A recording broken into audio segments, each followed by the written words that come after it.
करीब 1500 साल पहले भारत में थी एक ऐसी यूनिवर्सिटी जो आज दुनिया की सबसे पुरानी यूनिवर्सिटीज में से एक है, नालंदा।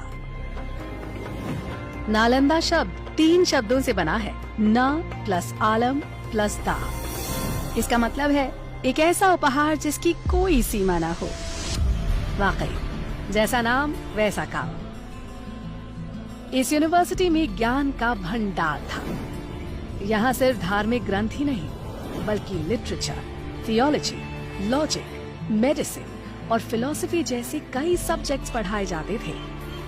और तो और हर सब्जेक्ट का भरपूर ज्ञान देने के लिए बनाई गई थी 9 मंजिला लाइब्रेरी, जिसमें लाख 2 लाख नहीं 90 लाख से भी ज्यादा बुक्स और मैन्युस्क्रिप्ट्स थी।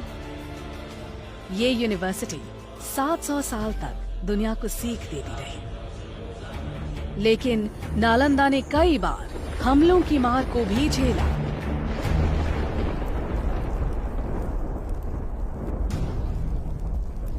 आखिरकार 12वीं शताब्दी में एक हमले में बख्तियार खिलजी ने नालंदा को जला दिया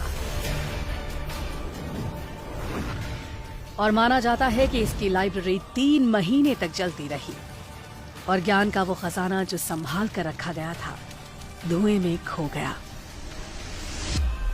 उस वक्त जब नालंदा कई बुलंदियों को छू रही थी, वो एक महाविहार यानी विशाल बौद्ध मठ का हिस्सा थी, जिसके खंडहर आज भी 57 एकड़ में फैली इस साइट में नजर आते हैं। कुछ रिकॉर्ड्स के मुताबिक नालंदा दरअसल आम के बगीचे पर बनी थी, जिसे 500 व्यापारियों ने गौतम बुद्ध को तोहफे में दिया। पर आर्कियोलॉजी के हिसाब से नालंदा को 5th सेंचुरी बीसी में गुप्त काल में बनाया गया था।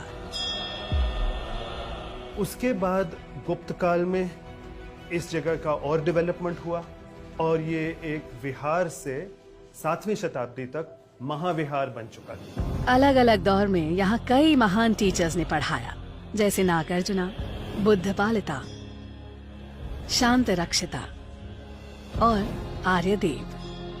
और जानते हैं स्टूडेंट्स कौन थे?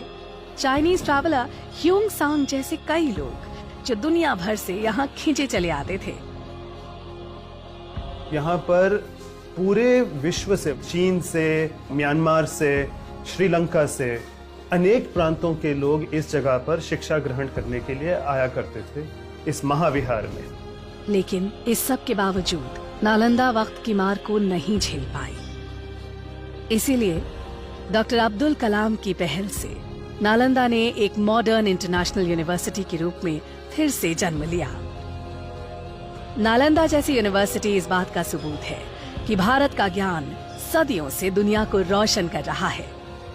हम उम्मीद करते हैं कि वक्त एक बार फिर करवट लेगा और बेहतरीन एजुकेशन की तलाश करता हर इंसान कहेगा, it happens only in India.